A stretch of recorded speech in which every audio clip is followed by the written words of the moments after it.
Bethany jolted awake, her heart pounding. The digital clock on her nightstand blinked 3:33 a.m. She touched her cheek, wincing at the tender spot where dream fingers had gripped her moments ago.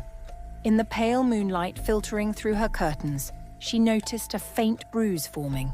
This was the third night in a row she'd woken up with mysterious injuries. First, it was scratch marks on her arm. Then, a twisted ankle that made her limp all day. Now this. Bethany's rational mind insisted it was impossible.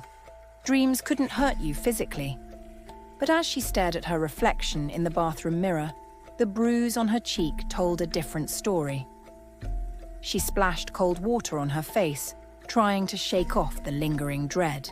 As she looked up, she caught a glimpse of something in the mirror, a shadowy figure looming behind her. Bethany whirled around, but the bathroom was empty. Sleep eluded her for the rest of the night. The next day at work, Bethany struggled to focus. Her co-worker Mike noticed her distraction and the bruise on her cheek.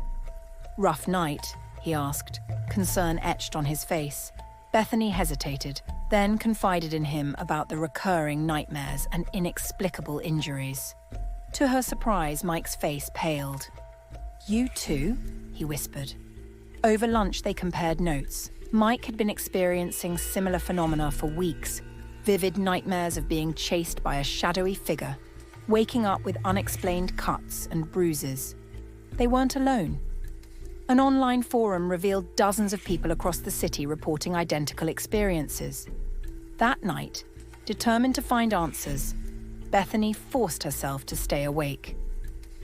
She pored over folklore and mythology books, searching for any mention of dream entities that could cause physical harm. As the clock ticked past midnight, her eyelids grew heavy. She fought against the encroaching darkness, but exhaustion won out.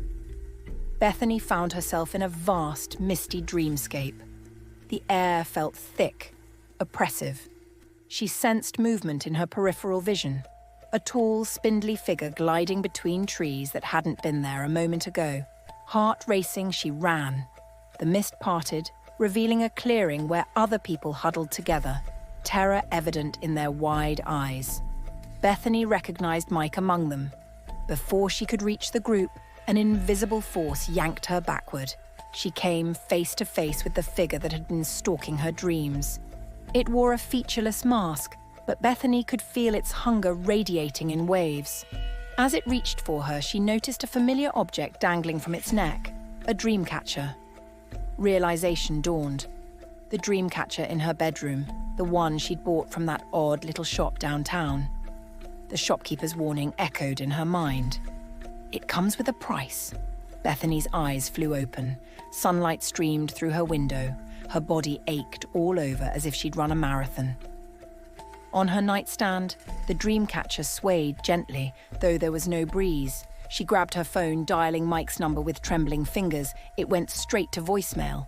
Bethany rushed to his apartment, pounding on the door. No answer. When the superintendent finally let her in, Mike's bed was empty, the sheets tangled and spotted with blood. On his nightstand sat an identical dream catcher.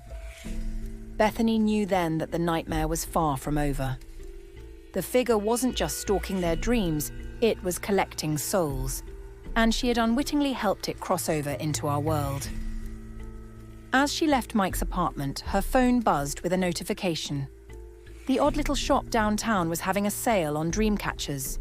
Bethany's blood ran cold as she realized how many more victims the entity would claim, unless she found a way to stop it.